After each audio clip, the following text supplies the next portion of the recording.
وقت بیایه حقیقتا همه خیلی دین داریم، حقیقتا این همه راه داریم، اما افسوس و صد افسوس که اکثری ما فرزندای خود را تربیت نمیکنیم، چه برسه به مردم دیگه، چه برسه به دعوت خلقهای دیگه که به اسلام بیایه.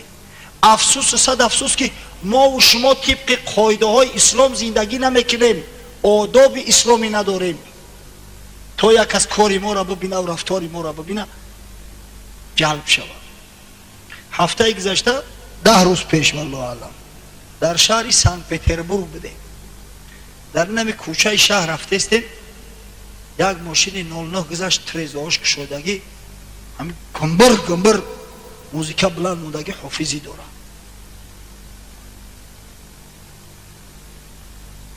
ان 9 سال میشوه اتای من رسیده، اتای قربان دادن میشتری خاک و بلا خریده. بشه گفتیم این توجیه اینه ببینیم. موزیکا را به تمام آواز موندست در شهر سنت پتربورگ، شهر روسیه که اونجا اکثری مردمش با اینتلیگنسیا، همین مردمی با ادب با تمیزی عروس همش در همون سنت پتربورگ های اون مردمی مسکو و دیگه جو فرق میکنن. این جونه مرگا ببینه گفتم که ادب نشان میتن به مردم آیا چی عبرت بگیرن؟ خب همین مردم عروس آیا چی عبرت بگیرن؟ میگن بی تمیزن، بی ادبن، اینا ویس کشکشو میگن صاحبی دستم فروشیده سینا یک از برای خدا. اگر رفتار و کردار خوبی ما را ببینن همونا مویل میشون اسلام قبول میکنن، اما ما در جان خودمون هم جور میکنیم، در اسلام فایده و منفعت نمیاریم بلکه یک داغ میشه. افسوس صد افسوس.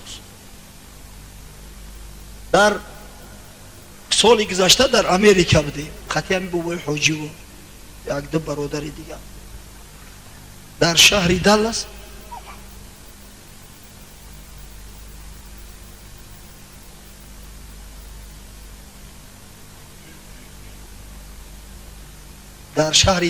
پایتخت تگزاس یک مکتب بردن، اون مکتب میانه اسلامی،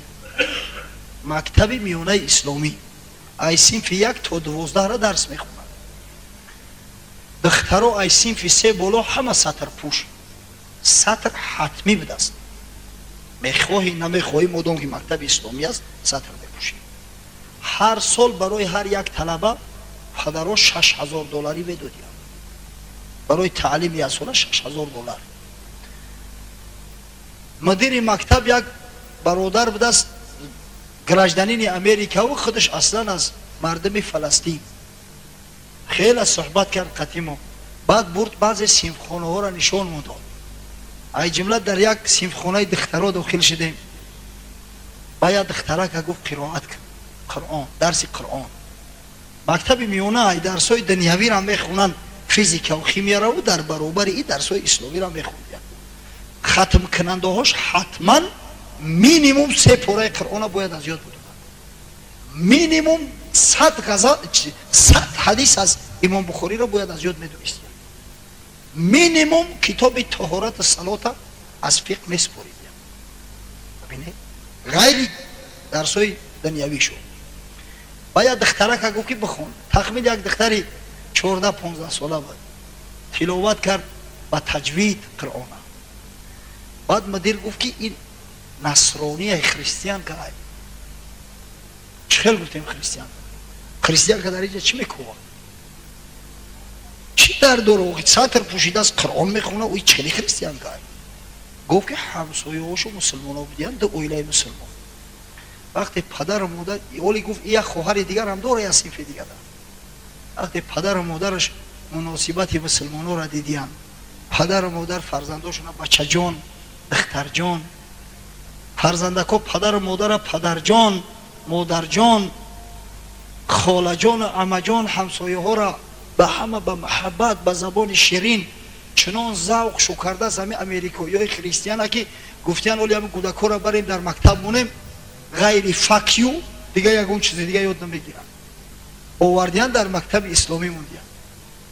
خشو به حال تو گفتم، با دلم اندیشه کردم اگر بیاین حال زار این مردم ما را ببینن، این گپ کاری ما را ببینن، این دشنام و حقارت های ما را ببینن، او فکیوی بود دستاوریز نمیشه. این رفتار و کردار ما. قسم به خدا اگر ما حقیقتا مسلمانوار زندگی کنیم، در کجای باشه حقیقتا طبق فرموده خدا و پیغمبر زندگی کنیم، هم اسلام به یگان دعوا و به یگان جنگ جنجال خود به خود انتشار می‌یابد. اما افسوس و افسد افسوس کارایی میکنیم، رفتارایی میکنیم که نه به قرآن درست میآید نه به اسلام درست میآید. حضرت مولوی یک قصه آورده است در مثنوی شریف.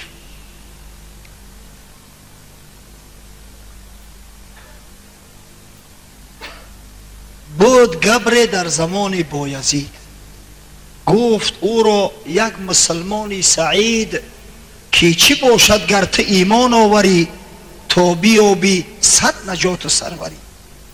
یک آتش پرست میگه در زمانهای شیخ بایزید بستامی زندگی میکرده است. و یه روزی هم ملا در خلی راه میقپش آخی خانه سوخته میگه عقل داری، فراست داری، بیمار داری که مسلمان شای تا خدای تعالی سعادت دنیا و آخرت برات بده در راه زلالت گمراهی.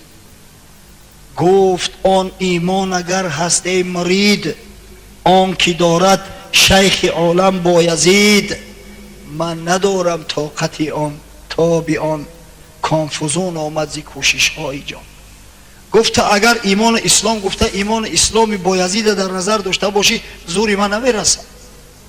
و این شیخ هم میبینم شب تا صبح در عبادت خدای، همیشه روزدار، غیر ذکر خدا یگان کاری دیگر نمیکنه، یگان گپی دیگر در زبانش نیست. اره معذور بدار که زورم نمیرسم. باز ایمان خودگر ایمانی شماست، نه بدو میل استم و نه مشتهاست. اما تا اگر اسلام گفته همین اسلام خطه در نظر داشته باشی، ای رنگ ختم بذارم گفته از گفتارتم، از تو دروگوتر، ای تو شیطانتر، ای تو حیلگرتر هیچ که در این شهر نیست. تو بچی دعوت میکنی و تو مادام که مسلمانی به همون مسلمانی رفتار کن. اینم بایزید مسلمانی بکی آخی تو میگوی که مسلمان شو سعادت سروری بیاوی، همین رفتار و کرداری تو مسلمانی هی. در اسلام دروغ حرام نیست، در اسلام حق مردم خوردن حرام نیست، در اسلام غیبت کردن حرام نیست. و تو همین را میکنی، باز تو ما را دعوت میکنی. آن که 100 میلش سوی اسلام بود چون شما را دید آن فاتح شود. این همی رفتار و کردار شما ها را میبینم. میگه شخصی که حقیقتا میل محبت به اسلام داشته باشه دلش خنک میشود، دیگه میل نمیکنه، رغبت نمیکنه. اما در مقابل الحمدلله و المنه در همه شهر سن پتربورگ جوان مردای را دیدیم، هم مسلمانای را دیدیم، قسم به خدا حوث میکنن. تاجیکا یک مسجدی را به مزد $5,000 در یک ماه اجارت گرفتیم. $5,000 در یک ماه. مسجد کلان، مسجد جامع، نماز جمعه میخونن. ما در مسکو بودم که تلفنم کردم بچهای لنینگراد، گفتن دوملو بیا اینجا مسجد خدمانه بیا نماز جمعه را بگذارم. خیستیم رفتیم حقیقتا مسجد، یک مسجد کاری کلان. 2.5 ساعت موعظه رفته است، بیرانا همه پر. الحمدلله در مسجدی بچه های ما چچنو میان نماز میخونن، اینگوشا، داغستانیا، تترا میان نماز میخونن. گفتم باور کنه بچه ها، ما در چشنه بودیم، غیرت او مردم دیدیم، حوث خوردیم، تحسین شو گفتیم، غیرت شما غیرت چچنو را زورد است. در سنت پتربورگ چچنو مسجد ندارن، تاجیکو مسجد دارن. خشاب به حالتون، شیر بچه حقیقی شمایه. چچن اینگوش داغستانی به حد می اومده است در مسجد که بعد نماز جمعه اومدن گفتن که ما نمیفهمیم تاجیکی را، وی موعظه تاجیکی میشه چه خیلی کنیم. امام خطیب شو اعلان کرد، گفت پسل صلات مغرب خطبه بودید پروسکی، بعد نماز شام گفت روسی میشه. ما گفتیم خیلی ممکن یک 5-6 کس جمع شود، باور کنه نیمی مسجد همون مردم. ای همین نماز شام که سر شد تا نماز بامداد سوال و جواب با روسی. نماز خفتن در ساعت 12 شب بشود. مردم میشینن، والله اینا در خانه خدا هستم در ساعت 12 شب مسجد پر، مردم خفتن بخونن. در ساعت 4:30 سحر بامداد میشود مسجد پر. اینا که چند ساعت خواب کردن ایو مسجد تو هم کوارتیروش نمیرسن که خودش 1 ساعت شاید بروه، همین 1 ساعت 2 ساعت آیا خواب میکنن نمیکنن با بامداد خونی میآید. افسوس و صد افسوس در وطن خودمو میگن که ای برادرو بین شام و خفتن حدی اقل 1.5 ساعت باید فاصله باشه. 1 ساعت میشینیم و با جنجال و دعوا سر میشه. بچه‌مو معذوریم، ما بیماریم، دیگه خشمونه میتابه توقت میشیم. این مردکا را ببینید ساعت 12 شب نماز خفتن میخونن. اون لنینگراد هم خیلی بده است، دیر شب میشه. خشو به حال تو گفتیم در حق شو دعا دادیم که پروردگار نعمتون عزیز و ایتر بگردونه. الحمدلله او کورا میبینن و هم روسا را به وجد بیاین. چندین روس آوردن، مردم لنینگراد مسلمان شدن. خیلی گفتیم این عمل شما را دیدن اخلاص کردن مسلمان شدن. این هدایت از جانب خدا است. از این خاطر بود که پیغمبر صلی الله علیه و سلم دعا میکرد و ما و شما را دعا تعلیم داد. اللهم انی اسألک الهدى و التقى و العفاف و الغنى. پروردگارا از تو طلب هدایت میکنم، از تو طلب تقوا میکنم، پرهیزگاری، از تو طلب عافیت و از تو طلب ثروت میکنم. ثروت دنیا نه، ثروت معنوی، ثروت دینی، ثروت قیامت، توشه آخرت که اون است نابود نمیشود، همیشه همراهت است. بار پیغمبر خدا صلی الله علیه و سلم به صحابه ها مراجعت کرد، گفت اتدرون ما المفلس؟ شما میدونید که مفلس چی کسی؟ مفلس بانکروت. شما میدونید گفت که بانکروت چی کس است؟ گفتن یا رسول الله ما مفلس، گفتن شخصی را میگیم که نه دینار داره، نه درهم داره، نه یگون متاع داره، مفلس همو کس است. گفت ان المفلس من امتی من یأتی یوم القیامه. مفلس گفت از امتی من کسی است که فردا روز قیامت بیارنش و معه الصلاة و صیام و زکاه و الحج. نماز خونده است در دنیا، روزه گرفته است، زکات مالش داده است، حج خانه خدا را انجام داده است. و یأتی قد شتم هذا و اکل مال هذا و ضرب هذا و سفک دم هذا. اما این جگر ریخته ظالم بده است، یک آدم دشنام حقارت کرده است، یک کس غیبت کرده است، یک کس لط و کوب کرده، مال یک کس به ناحق خورده است، یک کسی خونش ریزونده است. بعد همه آدم میاین حق طلب میکنن. فیعطى هذا من حسناته و هذا من حسناته. هر کدامش میاد حق طلب میکنه. اوجا دیگه درهم و دینار نیست. حسنات از نمازت میگیرن، حسنات از روزت میگیرن، حسنات از زکاتت میگیرن. وقتی که حسنات تمام شد حال حق مردم ادا نشده، گناه های او را مینوس میکنن و در بالای سری تو میزنن. بعد گفت ای پاش کشان کشان میبرن در دوزخ میپرتوینش. مفلس در امت من انا میخیل بودم میگن مفلس حقیقی انا این شخص است. پس وقتی پیغمبر صلی الله علیه و سلم غنا میگه غرض غنای معنوی است، قناعت است، نانی حلال است، طعام حلال است، زندگی حلال است. اول ببینه که هدایت پرسی، زیرا واقعا هدایت فقط خدا میتونه بکنه. هدایت دو نوع میشود، هدایت توفیقی و هدایت ارشادی. هدایت توفیقی آن است که خدای تعالی در قلب یک بنده محبت خود و محبت عبادت خود چه جا میکنه و او مردک نمازخوان میشود، اهل ذکر میشود. اگر خدای تعالی به کسی هدایت توفیقی نداده باشه، اگر تمام پیغمبران جمع شوند، چه جای واعظا تمام پیغمبرای خدا جمع شوند، او را هدایت کرده نمیتونه. مثال باریز و آشکارش ابو طالب است. اما که رسول الله صلی الله علیه و سلم شخصی که در جان پیغمبر بیچاره از خوردی کلانش کرد، از فرزندای خودش بلاش میگذاشت. وقتی حضرت صلی الله علیه و سلم بزرگ شد و وقتی که خدای تعالی مشرف به پیغمبریش کرد و دعوت شروع کرد، ابو طالب مثل سپر محافظتش کرد، نگذاشت که یک خاری در پشت بخله، نگذاشت که یک دشمن با چشم توهین و حقارت به او نظر بدوزد. گرسنگی کشید، 2 سال کسی با اوناست بیع شرا نکرده است با قومشون، همه همین را تحمل کرد، اما حبیب خدا را تسلیم نکرد، محافظت کرد. اما خدای تعالی از هدایت توفیقی که محرومش کرده بود، در وقت جان کندنش قصه در صحیح بخاری اومده است. پیغمبر خدا صلی الله علیه و سلم نزدش اومد، گفت عمک جان، لا اله الا الله محمد رسول الله، من حجاب میشم، پرده میشم از آتش دوزخ، ترا از آتش دوزخ نجات میدم. خدای تعالی همه همین گناهات هم میبخشه، فقط همین لا اله الا الله محمد رسول الله. ابو جهل ملعون همراه عتبه ابن ربیعه در یک گوشه شیشتگی بود.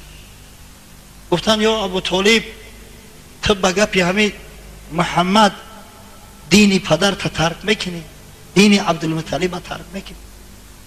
هر قدر که پیغمبر صلی الله علیه و سلم التجاش کرد با اشک دیده گریان، ای عمک جان، او تو میدونی که من دروغ نمیگم، در کار دنیا باره دروغ نگفتم، او تو خدا در قصیدهات این قدر مرا وصف تعریف کرده، تا هم یک گپی برا در زمین نمون، لا اله الا الله محمد رسول الله بگو که من تر از همین آتش جهنم بکشم ببرم. اما خدا که از هدایت محرومش کرده بود، گفت علی ملت عبدالمطلب نعوذ بالله، من گفت در اون ملت عبدالمطلب باقیم، به همین سخن کفر از دنیا رفت. انا که شما اندیشه کنی بچه، فرد و روز قیامت خداوند سوال تو کنه که ای بنده، من ابو طالبه که با جان محمد صلی الله علیه و سلم بیچاره بود، با تمام قریش جنگید به خاطر پیغمبر، جان و مالش فدای پیغمبر کرد، همو را از هدایت محروم کردم، با توی خاک پناه هدایتت کردم، مسلمان زاده تولد شدی، چی آوردی در این وضع؟ چی کار کردی؟ چی جواب میگفته باشه؟ سبحان الله، چی جواب میگیم؟ این هدایت والله ای همه بالای، از همه بزرگتر ای. پس با قدرش برسی بچه های عزیز، شکرگزاری نعمت خدا را کنی، نعمت از این بزرگتر نمیشه. ببینی اکثر کلی مردم یپونیا، مردمی که اینقدر عقل دارن، اینقدر فراست دارن، اینقدر علم دنیوی دارن، ماشین یپونیا سوار میشه، مال یپونیا بهترینه، از تا هدایت خدای تعالی که محروم هستن، در پیش یا سنگ میروان سجده میکنن. متاسفانه بعضش بدپرست، بعضش سگ پرست، بعضش ماهی پرست ای. اما ما را خدای تعالی هدایت کرده است، هیچی خاک نداریم ایمان داریم، هیچی خاک نداریم لا اله الا الله محمد رسول الله داریم. پس به قدر این نعمت کی میرسیم؟ کی؟ حضرت مولوی قصه میکنه، آن یهودی گبرکی آتش پرست، بحر عزم هین در کشتی نشست. یک زردشتی میگه از ایران به قصد سفر هندوستان خلیج فارس میره و در کشتی سوار میشه. سفر کشتی آسان‌تر است، سبکتر است. در ایران تا به حال گبرها زندگی میکنن. در شهر تهران پایتخت ایران یک محله است، محله گبرها میگن، زیاده از 10,000 آتش پرست زندگی میکنن، عبادت خانه دارن. ببینه اینقدر تنقید، اینقدر تهمته که اسلام میزنن که نعوذ بالله اسلام به ضرب شمشیر و به زوری پهن شده است، تو این حد دروغ میگن. ببینه تا به حال در ایران که دولت اسلامی است گبرها زندگی میکنن، پدر بابا و جد اجداد همش گبر بودن، همه اسلام قبول نکردن، کسی ایو را مجبور نکرده است. الحمدلله و المنه بابا و اجداد ما اختیارا اسلام قبول کردیان، کسی ایو را مجبور کردگی نیست. اگر که مجبور میکردن برای چی تو حالی را در ایران قبرها هستند؟ چرا؟ یکی از همون قبرها میگه به نیت سفر هندوستان میآید در کشتی سوار میشود. باد شرطه کرد گم راهی رشید، باد کشتی غرق کن اندر رسید. قدرت خدای تعالی در بحر طوفان میشه. بحر در تلویزیون به فکرم همه دیدگی کسی پیش ندیده باشه. در بحر بعضا طوفان ها میشه که موجش تو 15-20 متر میخیزه. ای خونه نهیتجه را بلندتر ای موجش. وقتی که همون طوفان های کلان میشه کشتی های اقیانوسگر در همین عصر 20-21 ما در تلوسه میغلطن، بعضا غرق میشوند. اگه تصور کنه که در عصرهای میانه کشتی های میدهکی بادبانی بدن، بادبان قدیم بدن، وقتی که هم خیلی طوفان میخیز عادتا کشتی هایی که در بحر بدن غرق میشیدن. نو خاصیت طوفان میخیزه میگه کشتی را فرا میگیره. گبر را نزدیک غرق آمد فراز، در تردد افتاد آن کارساز. ناله میزد سوخته که نار نار، الغیاس زینهار. وقتی که گبر دید که کشتی غرق میشوه آدم از جانش که تنگی کرد به همه خداگو میشوه. همون خیلی وقتی کسل شدیم خداگو میشه یا مشکلی به سرمون بیاد دیگه خداگویی از زبان و دور نمیشوه.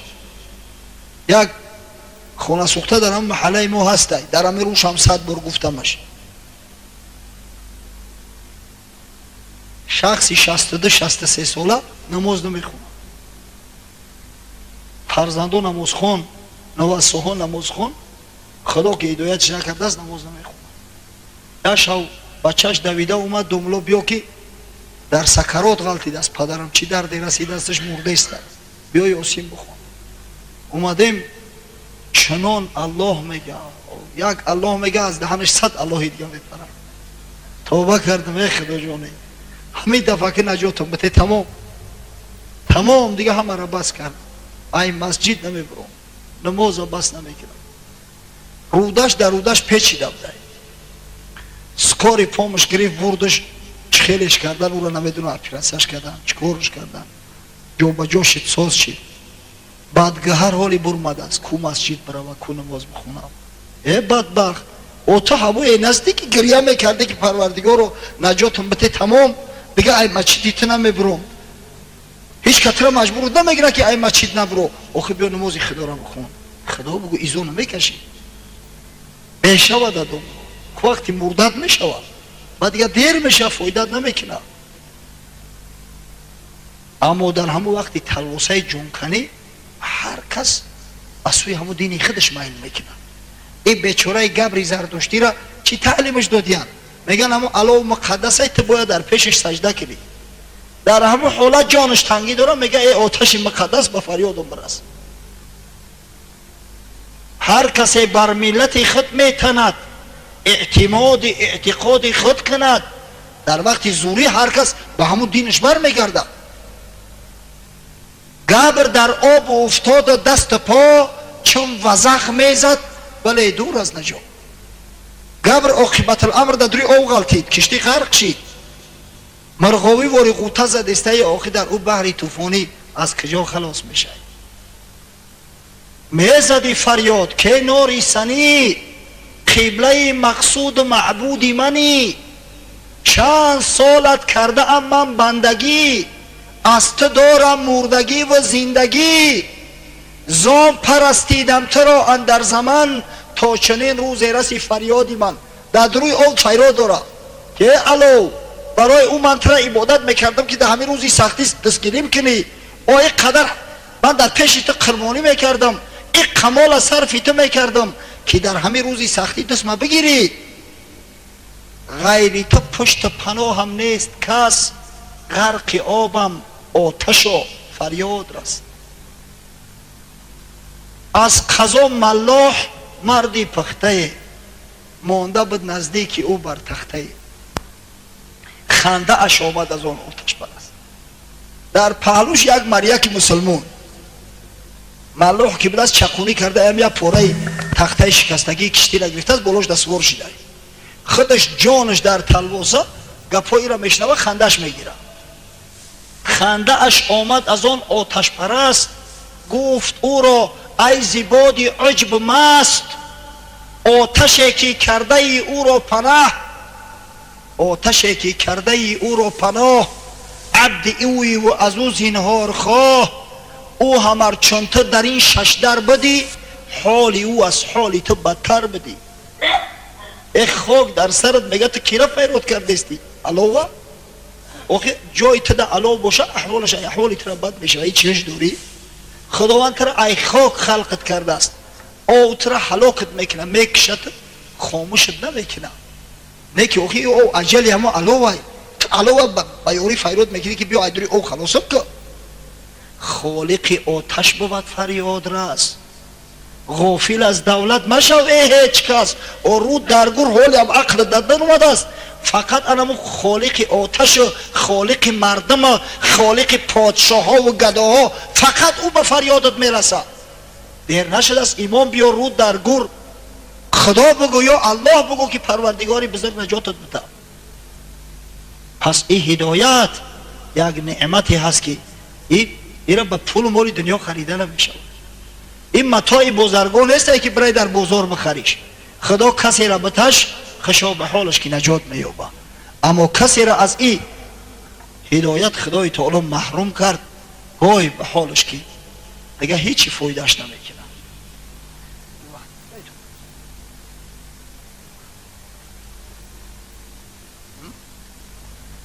دیگه یک 5 دقیقه دیگه مونده است راستی ما را برادر عزیزمون حاجی دولت شاه دعوت کرد و توی فرزندش ابوبکر جان که قومی ما هر وقت در شهر باشه در مسجدی ما یا نمازش میخونه برای کسای مرا نمیشناسن من دوملا عبدالرحیم امام خطیب مسجد جمعه محله قزاقان شهر دوشنبه ام اگر که شهر رفته بری در مسجدی ما خب این برادر ما دولت شاه این یاری کهنه و قدیمی ما از جوانیش من یا دارم و طلبه مکتب خان بودم یا طالب علم بدم در آن محله قزاقان ما که الحمدلله خانه نبود حجره نبود که یک چند طالب علم در اونجا زندگی نکنه در اونجا سکونت داشت درس میخوند درس میداد زمانای طالب علمیش در اونجا گذشته است ولی الحمدلله همسایه مونای در همون نزدیکی است و در 5 وقت نماز در مسجد ما نماز میخونه خشا به حالش که خدای تعالی فرزندای صالح و سالمش داده است همین فرزند گپ تا گوش نکنه بگوی بچم بیا همین توی تا به موزیکا کنیم بیا توی تا شرعی کنیم یک مجلسی روانی کنیم بعدگهر اگر گردن کشی کنه بگه نه من میفورم که زفرچه را بیارم چکار میکنی چکار میکنی این همین فرزند اگر سرکشی کنه پس همین نعمتی بزرگی باور کنه این چی نعمتی بزرگی است که فرزند بگه که پدر جان من میخواهم که تویم توی سنتی باشه میخواهم که ارواح گذشته ها هم شاد شوند میخواهم که ابتدای زندگیم اسلامی شود تا اینکه پروردگار از این نکاح فرزندای صالح و سالم بده بسیار نعمتی بزرگ است وقت کم مونده است وقتی نماز شام هم شده است در حق برادر دولت شاه دعا میکنیم که پروردگار از جمیع بلا و آفات ارضی و سماوی نگهبانش باشه خداوند فیض احسان و برکات در خاندانش توسط پای قدم این دخترک صالحه کیلنش وارد بسازه و پروردگار فرزنداش ابوبکر جان و عمر جان این امور را ببینه الحمدلله ابوبکر عمر قسم به خدا دلت او میخوره پروردگار این فرزندک را از جمیع بلا و آفات نگهبان باشه و خداوند برای بابای دولت شاه نبیروهای صالح مثل فرزنداش عطا کنه تا اینکه نبیروهاش عمر عثمان علی نام کنه چاریو بود کنه کامل کنه در اویلش و پروردگار یک شه عروسی جوان از جمیع بلاها و آفتهای ارضی و سماوی نگهبان باشه خداوند از دومانش و فرزندای صالح و نوری چشم قاریای قرآن عالمان با عمل مجاهدین راه حق خادمان شریعت غرای محمدی به دنیا بیاره و پروردگار این برادرای را که امروز در این مجلس در این مکان که مقدس ترین مکان در روی زمین است خانه خدا است. اگر چند بسیار هوا بوغ است گرم است، در آب عرق متور شده ایم، اما به خاطر شنیدن کلام حق، سخن حق، پند اندرز حبیب خدا محمد صلی الله علیه و سلم نشستند. پروردگار جمیع خوشی های زندگی را برامون مهیا گردان، جمیع مراد و مقصودامون حاصل ساز. خداوند او جوانایمون که هنوز زندار نشیدین از این نعمت بزرگ بی بهره هستند، پروردگار و صاحب زنهای صالحه گردان. و خداوند او برادرایی را که آرزو دارند که توی فرزنداشونه، توی نکاحی فرزنداشونه مثل برادر دولت شاه گذرانند، پروردگار رو به این مراد و مقصود رسان. پروردگار رو توسط توی های نکاحی فرزندای صالح حلال زاده را در جامعه زیاد کن و فسق فساد حرام زنا را از مملکت ما دور گردان. و وقتی که این وطن پاک شد، جامعه پاک شد، فرزندان صالح سالم نمازخوان شدند، پس پروردگار را رزق روزیامون فراخ و وسع گردان تا محتاج دستنگری دولت های کفر نباشیم. پروردگار را ملک سرزمینمون آبادان بدار. خداوند و بلا و آفت ها را ای سرمان دور نگه دار، زیرا ما تا به توانی بلا و آفت های تر نداریم. پروردگار او برادرای مسلمان که از این سیل بلایی که به سرش اومده بود امروز عذاب میکشن، رنج میکشن، خداوند قبل از همه براش و صبر جمیل ارزانی دار. او کسایی را که نزدیک های خود فرزندای خود تلف دادیم، پروردگار رو براش و صبر جمیل ارزانی دار. و خداوند آگاهش ساز، قلباش نشادان بساز که انشالله اون مؤمنایی که در آب غرق میشوند به شهادت حبیب خدا محمد صلی الله علیه و سلم شهید هستند، شهید حکمی هستند. و انشالله خدای تعالی اگر خواسته باشه به حساب عذاب داخل جنت میگردند. و پروردگار رو در عوض او خانه هایی که سیل برد، در عوض او مال و متاع هایی که از دست دادن، عوض براشون در دنیا و در آخرت عطا فرما. و خداوند بلا و آفت ها را از سر مردم کولاب شهر که الحمدلله مکان دعوت است، مکان امر به معروف و نهی از منکر است، مکان عبادت است، و از سر تمام مردم مسلمان این سرزمین و تمام مناطق کره زمین دور گردان. عاقبت کارمون به خیر انجام ده، ایمانمون به سلامت نگه دار و اسلام عزیز در سراسر عالم منتشر پیروز گردان. آمین یا رب العالمین.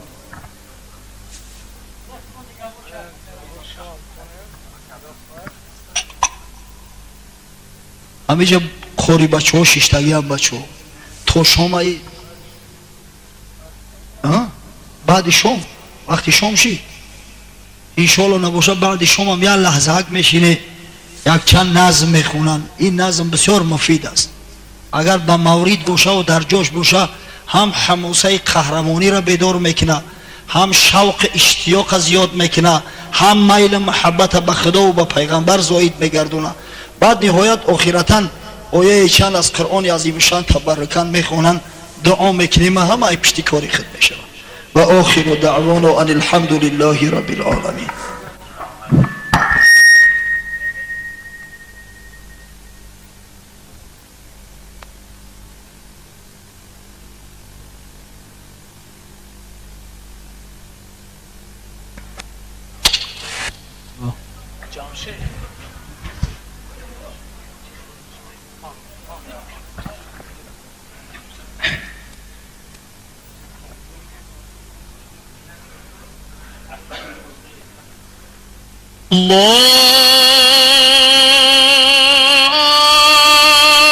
الله أكبر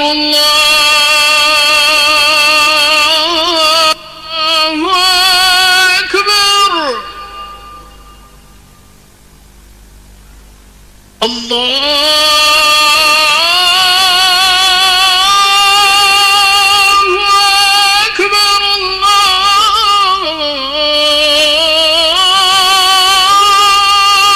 أكبر أشهد أن لا إله إلا الله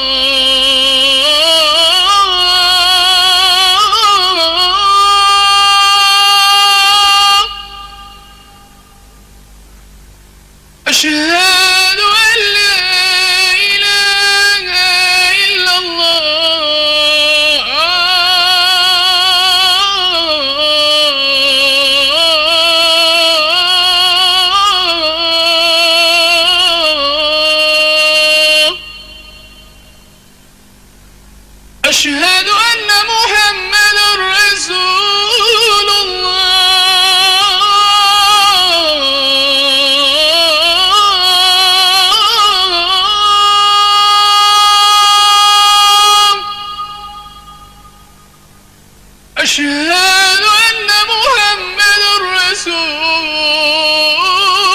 الله.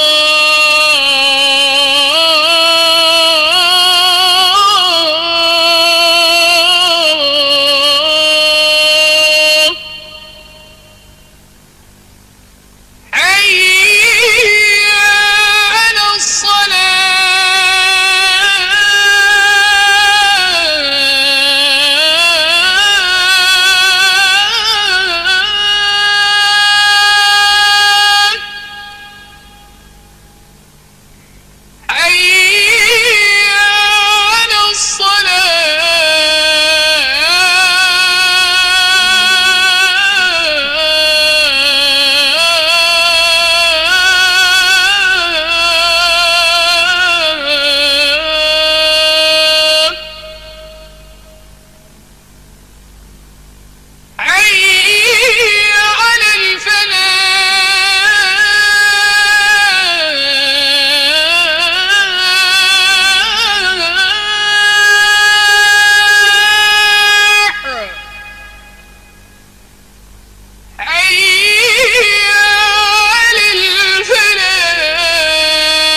الله أكبر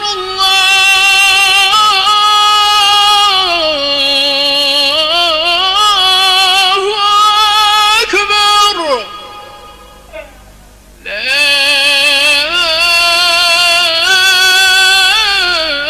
إله إلا الله.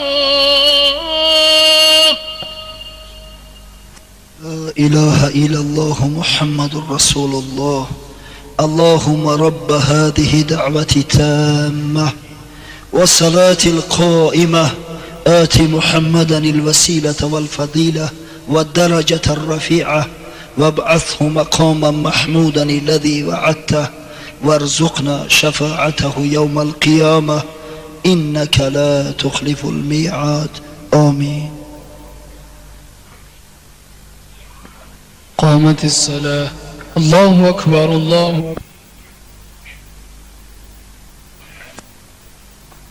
فسيحوا في الأرض 4 أشهر واعلموا أنكم غير معجز الله وأن الله مخزي الكافرين.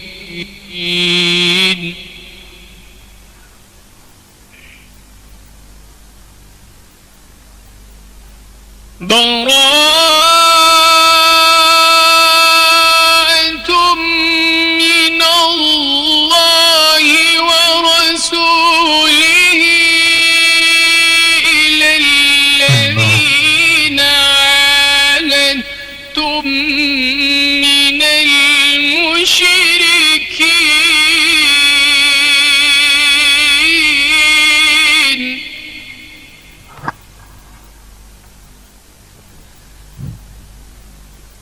فسيحوا في الأرض 4 أشهر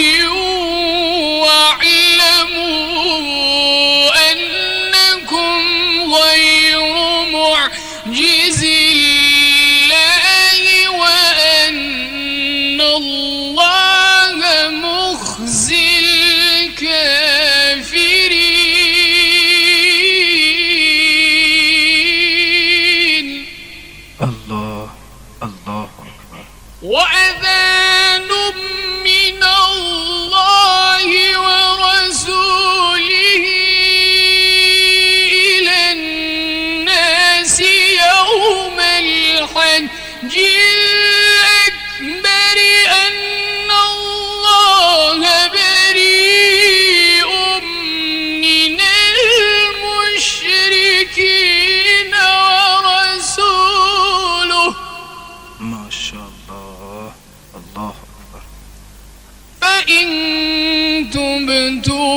فهو خير لكم،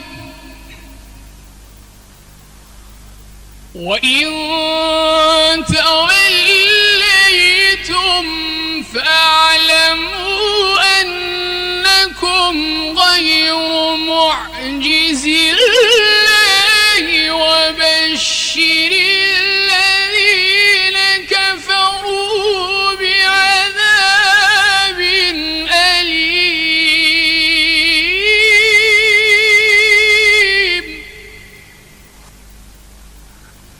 إلا الذين عاهدتم من المشركين ثم لم ينقصوكم شيئا ولم يظاهروا عليكم أحدا الله أكبر. ولم يظاهروا عليكم أحدا فأتموا إليهم عهدهم إلى مدتهم، إن الله يحب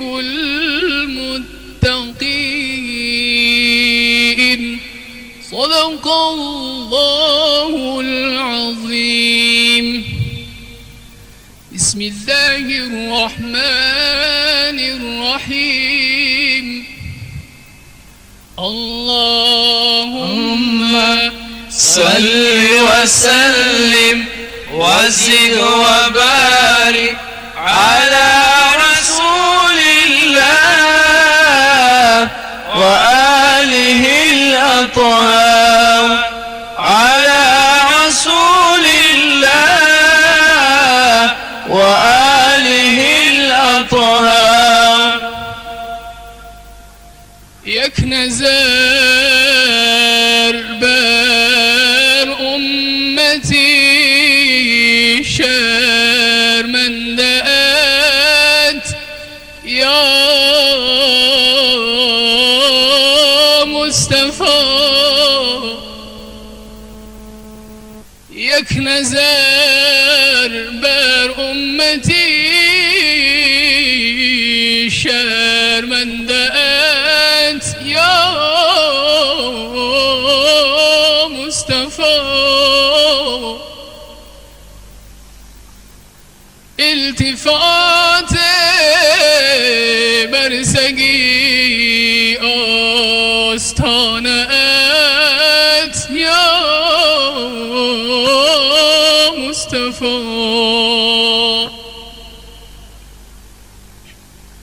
بر تو فعلت، بر تو فعلت